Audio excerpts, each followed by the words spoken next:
I still remember the smell of my grandmother's kitchen on Sunday mornings. Cinnamon, butter, and something else, something that can't be bought in any store or replicated by any recipe. It was love, I suppose, the kind that seeps into food and makes it taste like home. But my family, they didn't see it that way. For years, they mocked her, criticized her, made jokes at her expense while she stood quietly at the stove, stirring pots that had fed 3 generations. My mother would wrinkle her nose at Grandma's dishes. My brother would order pizza instead. My father would eat in silence, never once saying thank you. And me? I was too young to understand, too blind to see what was right in front of me, until the day a stranger walked into her kitchen and changed everything. My name is Emily, and this is the story of how my family learned the hardest lesson of their lives, and how my grandmother's quiet dignity became the loudest truth we'd ever heard. It started on a Tuesday in late September. I was 16, angry at the world, and convinced that my life in our small Pennsylvania town was a prison sentence. My grandmother, Dorothy, had lived with us for 5 years by then. Ever since Grandpa passed, she'd moved into the guest room and taken over the kitchen. At first, it seemed like a blessing. Home-cooked meals every night, fresh bread on Saturdays, cookies that appeared magically in the pantry. But somewhere along the way, gratitude turned into entitlement, and entitlement turned into cruelty. Mom, seriously, can't we just have normal food for once? My mother snapped one evening, pushing away a plate of Grandma's beef stroganoff. I'm tired of eating like we're stuck in the 1950s. Grandma didn't respond. She never did. She just quietly cleared the table, her weathered hands trembling slightly as she carried the dishes to the sink. My brother Jake laughed. Yeah, Grandma, maybe it's time to learn what a microwave is. We've got things to do. Can't spend 2 hours waiting for dinner. I watched my grandmother's shoulders stiffen, but still, she said nothing. My father kept his eyes on his phone, pretending not to hear. And I sat there, fork halfway to my mouth, feeling something uncomfortable twist in my stomach. But I didn't speak up. I didn't defend her. I just finished my plate in silence, hating myself a little more with every bite. The ridicule got worse over the months that followed.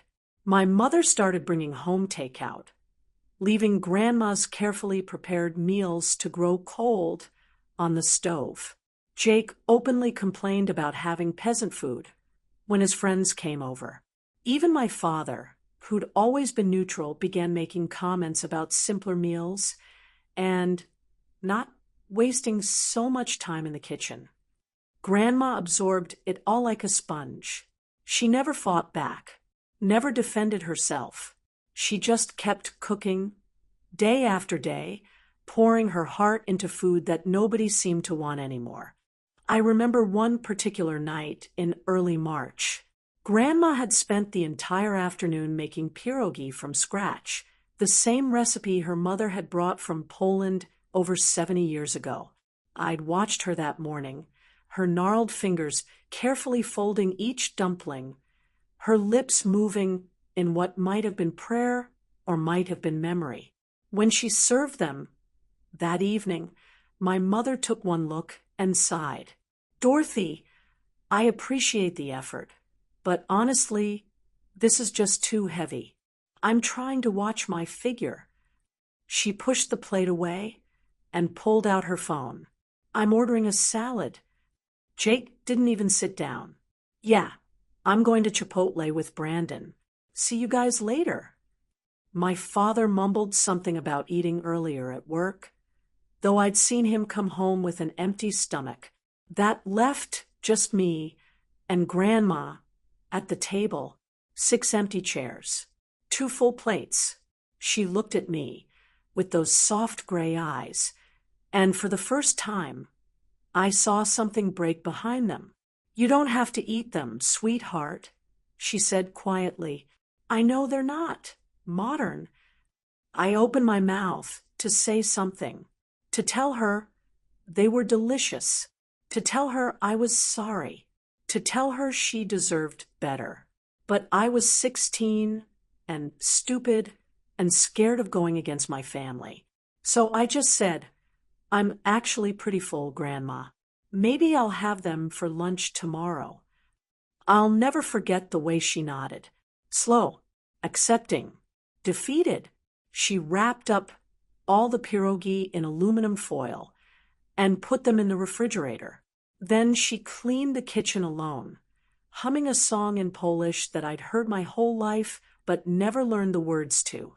Things might have continued that way forever. Grandma would have kept cooking. My family would have kept rejecting her. And eventually, she would have stopped trying altogether. But then Marcus Chun came to town. Marcus Chun was a celebrity chef from New York City. Not the kind you see on loud, flashy cooking shows, but the kind food critics whispered about in reverent tones. He'd earned 2 Michelin stars before he was 30. His restaurant had a 6-month waiting list. Anthony Bourdain had once called him the poet of the kitchen. And he was coming to our nowhere town to film an episode of his documentary series about forgotten American food traditions. The whole town buzzed with excitement. Local restaurants scrambled to impress him. The mayor organized a community potluck where he'd sample dishes from various home cooks. Everyone wanted their 15 minutes of fame, their moment to be validated by culinary royalty. My mother saw an opportunity. "This is perfect," she announced at dinner one night. "We should enter something. Imagine if we got featured on his show. The exposure would be incredible." My father looked up from his laptop. "What would we enter?" "Well, I thought I'd make my chicken piccata. Everyone at book club loves it." Jake snorted. "Mom, you make that from a recipe you found on Pinterest. It's not exactly groundbreaking." They bickered back and forth, throwing out ideas, each one more desperate than the last. Store-bought lasagna passed off as homemade. Chili from a packet with secret spices added. A casserole from a cooking blog. Through it all, Grandma sat quietly at the end of the table, hands folded in her lap. Finally, I couldn't take it anymore. "What about Grandma's cooking?" I said.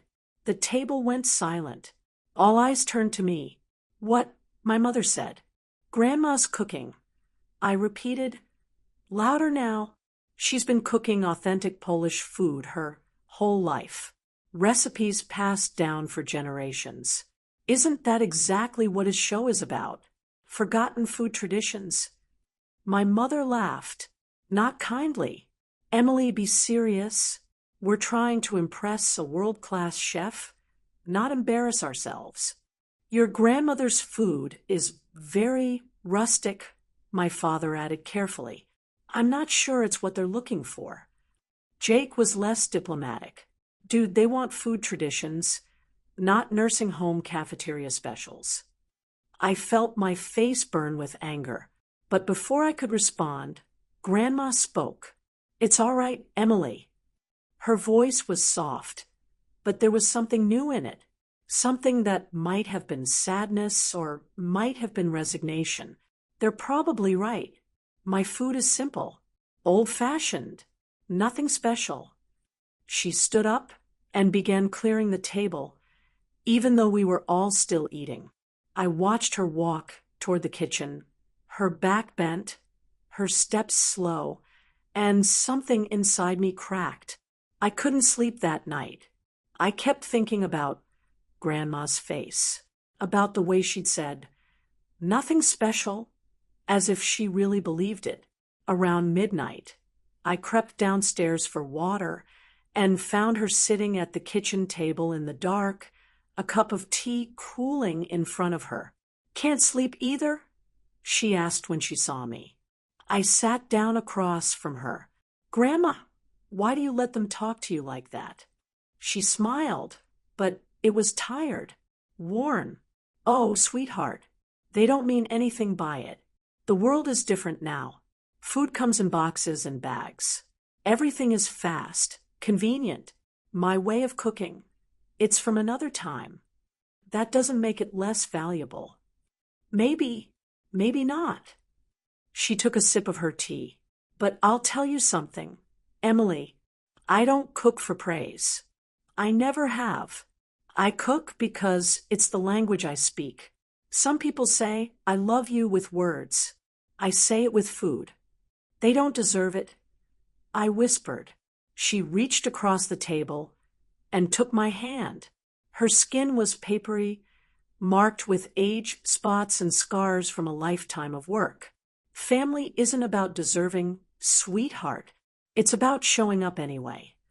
The community potluck was held on a Saturday afternoon in the town square. Tables lined the park, covered with dishes of every kind. Casseroles and pies, barbecue and baked goods. Everyone dressed in their best, practicing their smiles, hoping to catch Marcus Chen's attention. My family entered my mother's chicken piccata. It sat on the table in a fancy serving dish, garnished with lemon slices and parsley, looking every bit as Instagram-worthy as she'd hoped. Grandma hadn't planned to come. She'd said she was tired, that she'd stay home and rest. But I'd woken up early that morning with a plan. I found her in the kitchen, as always, starting the coffee. "Grandma, I need your help with something."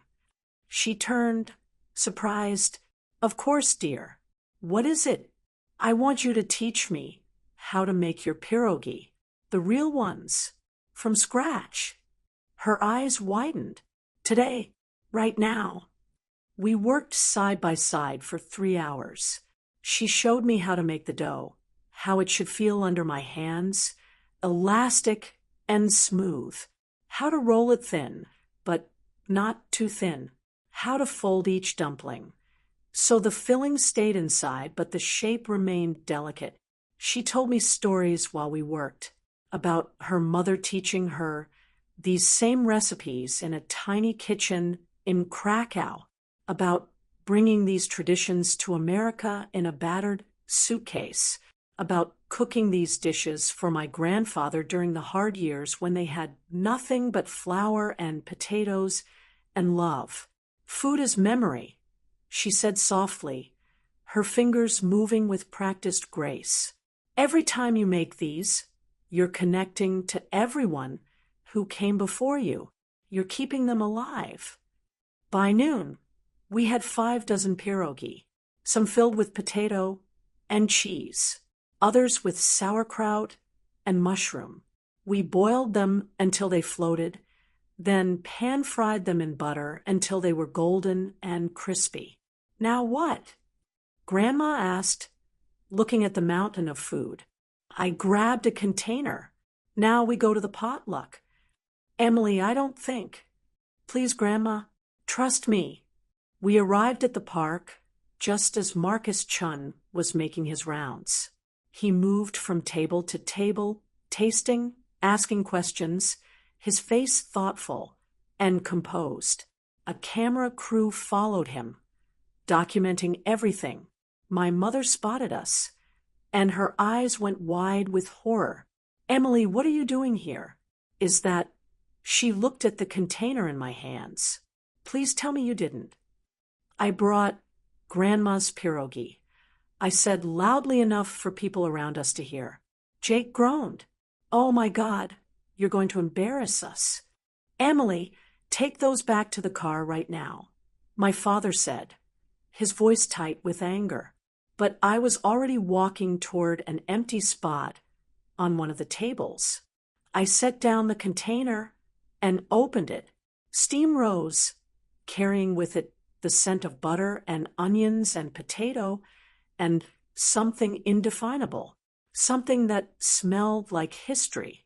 Grandma stood behind me, wringing her hands. Emily, maybe they're right. Maybe we should just try one, I said, holding out a pierogi. She blinked. What? You never eat your own cooking. You spend all this time making food for everyone else, but I've never seen you sit down and enjoy it yourself. Try one.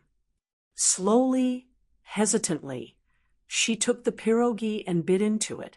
Her eyes closed. A small smile crossed her face.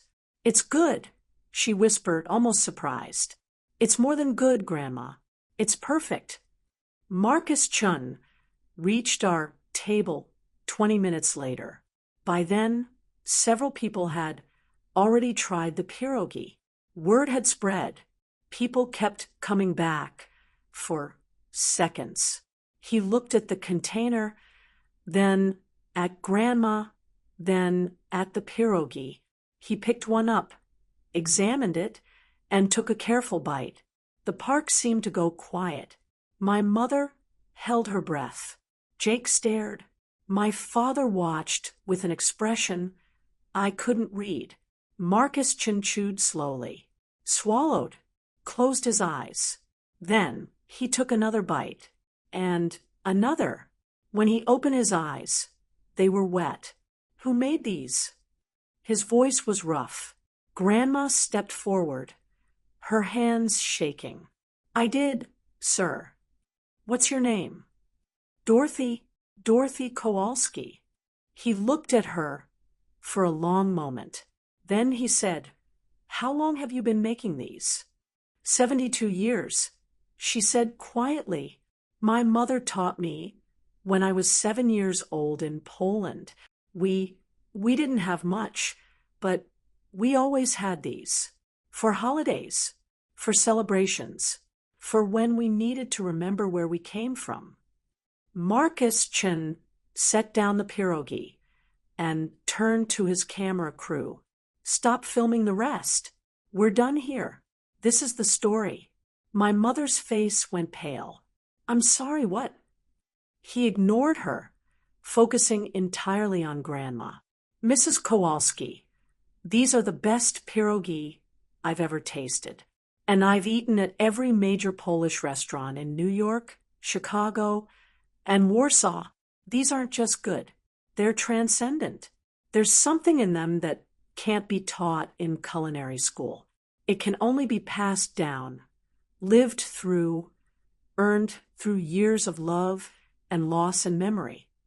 Grandma's eyes filled with tears. Thank you, she whispered. He turned to his producer. Cancel our other interviews. I want to spend the rest of the day with Mrs. Kowalski. I want to hear her story. I want to learn everything. What happened next was a blur. The camera crew set up in our kitchen.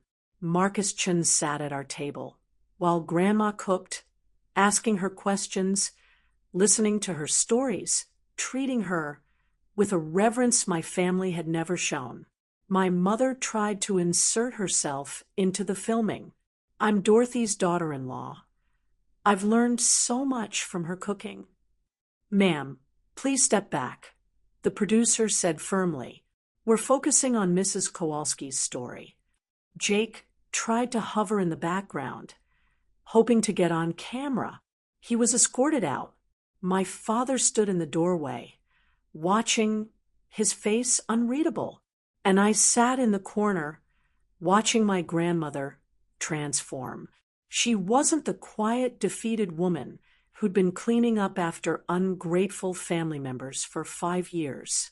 She was vibrant, alive, laughing as she told stories, her hands moving with confidence as she demonstrated techniques that had been passed down through generations.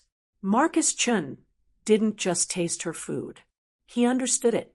This is what I've been searching for, he told the camera. This is what America is losing, not fancy techniques or trendy ingredients, but this, the soul of cooking. the connection between food and identity, the way a simple dumpling can carry the weight of an entire history. He turned to Grandma. Mrs. Kowalski, would you consider teaching a master class? I have a culinary institute in New York. I'd be honored to have you share your knowledge with the next generation of chefs. Grandma's hand went to her throat. Me? Teach? You've been teaching your whole life? He said gently. You just haven't had students who were worthy of listening. The episode aired 3 months later. It was titled The Hands That Remember, Dorothy Kowalski's Kitchen. It went viral within 24 hours, not just among foodies, but everywhere. People shared it with messages like, "This is my grandmother," and "This is what we've lost," and "Someone please hug this woman." The New York Times wrote a feature, Food and Wine, called Grandma the Keeper of Culinary Memory. Bon Appetit named her one of the most important home cooks in America. Interview requests poured in. A publisher offered her a book deal. The Polish consulate invited her to Warsaw as a cultural ambassador. But the most important moment came the night after the episode aired. We sat at the dinner table, all of us, for the first time in months. Grandma had made galapki, stuffed cabbage rolls in tomato sauce, the same dish my family had once dismissed as too heavy and old-fashioned. My mother took a bite. Her eyes closed. When she opened them, there were tears running down her face. "Mom," she said to Grandma, her voice breaking, "I'm so sorry. I'm so sorry. I was cruel. I was blind. I took you for granted every single day, and you deserved so much better." Jake set down his fork. "Grandma, I was a total jerk. You were making incredible food, and I acted like it was some kind of burden. I don't know how to make it right, but I want to try." My father, who hadn't said much throughout the whole ordeal, reached across the table and took Grandma's hand. "Dorothy, I should have defended you. I should have told them to stop. I should have thanked you every single day for everything you've done for this family. I'm ashamed of my silence." Grandma looked at each of them, her eyes soft. "I forgive you," she said simply. "All of you. Family isn't perfect, but it's still family." My mother shook her head. "But we were so horrible to you for years." "Yes," Grandma said, "you were, and it hurt. But you know what hurt more? Thinking that maybe you were right. Maybe my cooking wasn't good enough. Maybe I wasn't good enough." She paused, looking at me, until Emily reminded me that worth isn't determined by whether people appreciate you. It's determined by whether you stay true to who you are. It's been 2 years since that day. Grandma published her cookbook. It became a bestseller. She teaches monthly classes at Marcus Chen's Culinary Institute. She's been featured in documentaries, podcasts, and magazines from around the world. But more importantly, she cooks Sunday dinner for our family every week. And we show up, all of us, on time, with gratitude, with empty stomachs and full hearts. We've learned to say thank you. We've learned to ask questions about the recipes, about the history, about the memories baked into every dish. We've learned that food isn't just fuel, it's connection, tradition, love made tangible. My mother now helps in the kitchen, learning the recipes, so they won't be lost. Jake brings his girlfriend over to meet the famous grandma. My father brags about her to anyone who'll listen. And me? I'm in culinary school now, studying to become a chef. But once a month, I come home and sit at Grandma's kitchen table, and she teaches me recipes that can't be found in any textbook. Last week, she taught me how to make babka, the sweet bread she used to make for holidays. As we kneaded the dough together, her hands guiding mine, she said something I'll never forget. "Emily, the greatest gift you ever gave me wasn't defending my cooking to Marcus Chen. It was asking me to teach you.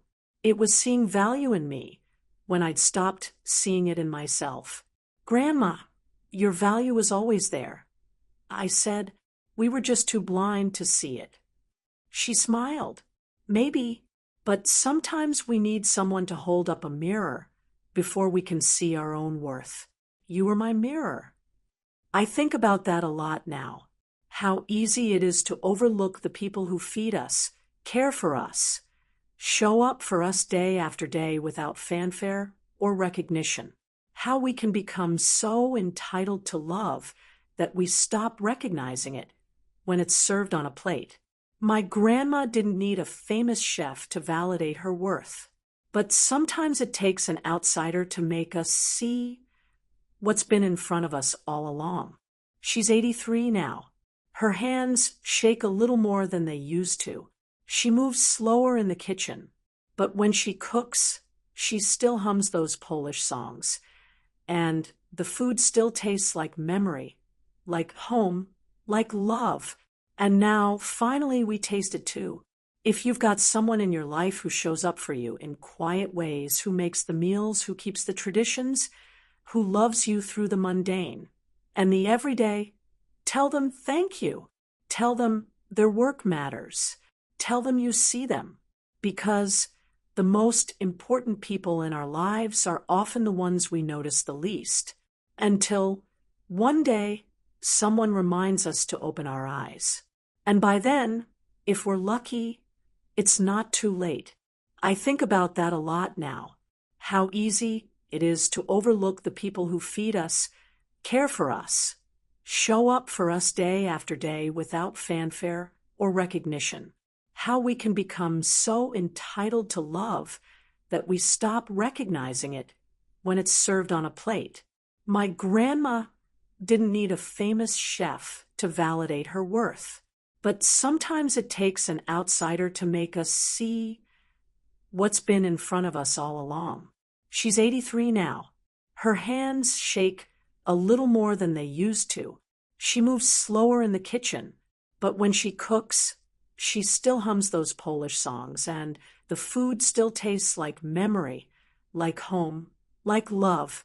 And now, finally, we taste it too. If you've got someone in your life who shows up for you in quiet ways, who makes the meals, who keeps the traditions, who loves you through the mundane and the everyday, don't wait for a stranger to tell you their worth. Tell them yourself. Today, right now, call them. Hug them. Say thank you. Ask them to teach you something before it's too late. Because the most heartbreaking truth I've learned is this. We spend our whole lives surrounded by extraordinary people doing extraordinary things, and we call it ordinary. We call it annoying. We call it old-fashioned. Until one day, someone else sees what we refuse to see. And by then, we've wasted years we can never get back. My family was given a second chance. We got to apologize while Grandma was still here to hear it. We got to learn our lesson before it became a regret we'd carry to our graves. But not everyone gets that chance. So I'm asking you, no, I'm begging you, don't be us. Don't wait until a celebrity validates someone's worth before you see it. Don't let your pride, your busy schedule, or your thoughtlessness steal moments you can never recreate. After you finish watching this video, I want you to do something for me. Put down your phone, walk into the kitchen, find whoever's been quietly loving you through food, through service, through invisible labor, and just see them, really see them, thank them, not because they need your validation, but because you need to become the kind of person who gives it. The greatest tragedy isn't that my grandma's cooking was ridiculed for years. It's that she almost died believing we were right, that her love wasn't good enough, that she wasn't good enough. Don't let that be your story. If this story touched something in you, if it reminded you of your own grandmother, your own mother, your own quiet hero, I'd be honored if you'd subscribe to this channel. Not for me, but because these stories matter. Because remembering to appreciate people while they're still here matters. Hit that subscribe button, turn on notifications, and share this video with someone who needs to hear it. Maybe it'll be the thing that makes them pick up the phone. Maybe it'll save a relationship before it's too late. My grandma Dorothy is in her kitchen right now, probably making soup for Sunday dinner. And this time, we'll all be there, on time, phones away, hearts open, all of us, together, tasting love the way it was always meant to be tasted. With gratitude, thank you for listening to our story. Now, go create a better ending for yours.